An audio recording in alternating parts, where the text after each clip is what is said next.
Hello everyone! Today we're going to learn how to fight camel warriors.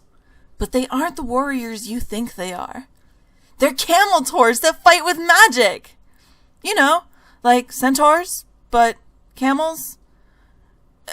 Anyways, a word from our sponsor.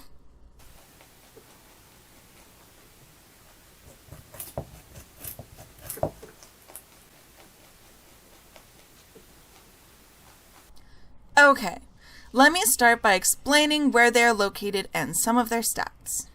Camel warriors are located on a small island east of Sophanum, and despite being called warriors, they actually deal magic damage. A single camel warrior has 20,125 health, and their weakness is melee combat style. And an even stronger weakness is to crush weapons. But when you deal around 4,000 damage to one, it will vanish and summon 3 mirages. Each mirage will have 11,250 health and have a weakness to the ranged combat style, and an even stronger weakness to thrown weapons. Each mirage will use ice, blood, shadow, and smoke spells from the ancient spellbook. The blood mirage will heal itself and the other 2 mirages for around 500 health every time they attack, even if they don't deal damage. The shadow mirage has an adrenaline bar over its head, which will cast a curse at you once it fills. The curse will drain a large portion of your prayer points. And the shadow mirage will also cast weaken occasionally. The smoke mirage will cast confuse every now and then, but other than that, there is no other special abilities. Using a halberd allows you to hit multiple mirages with your AoE abilities. If they all spawn close to each other, it could be a very quick kill with just a few abilities. Once all 3 mirages are defeated, the original camel warrior will reappear and will begin combat with you again. The main camel has his own abilities that you have to watch out for. First, and probably the most deadly, would be his sandstorm attack. The camel warrior will also have an adrenaline bar above them, just like the shadow mirage. Once the bar fills up, they'll cast a sandstorm on your current location.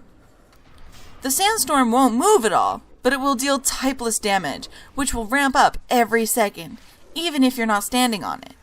The damage still ramps up, so just running through it after a few seconds of it growing could deal thousands of damage in one game tick. It's just best to stay away from it completely.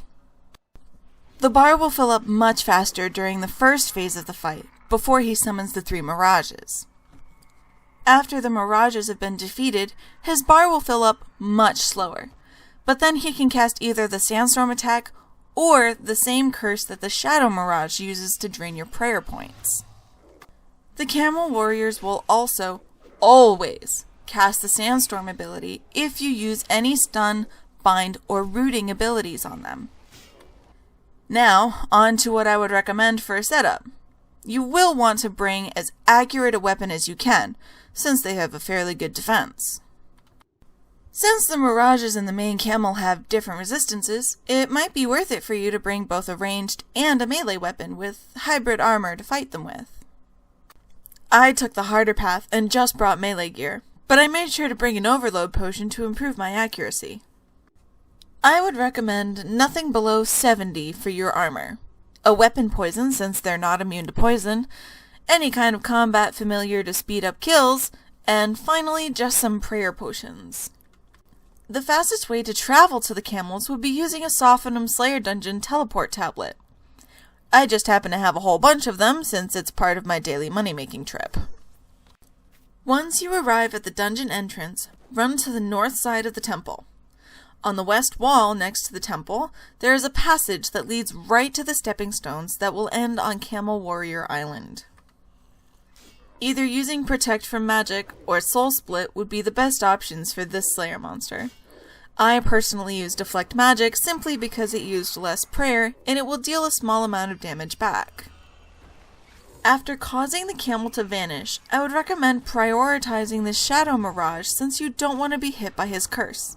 Then the blood, then the smoke. And once again, avoid using any stuns on the main camel once he reappears. I'll be honest, I completely forgot to bring food on this trip. I did plan on using my vampirism aura to keep healed up, but I would still recommend bringing at least a few pieces of food, just in case. But it just so happened that there was a fresh pile of free sharks on the ground when I arrived. It took me about 50 minutes to kill the 50 I needed for my task, and that includes a bank trip to restock. I was only using a Dragon Rider lance, so a more powerful weapon may speed things up for you. I was also on a Slayer task, meaning that my Slayer helmet increased my damage and accuracy. Just keep those in mind. I got quite lucky, and ended up with a Camel staff, worth, at the time, 46.5 mil.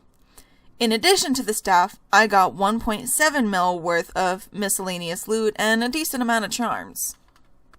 Without a rare drop, this is pretty low profit for how high a level you need and how intense the Slayer creature is. Since I've recorded this video, the Camel staff has gone up 7.5 mil. Just keep in mind that prices fluctuate drastically all the time.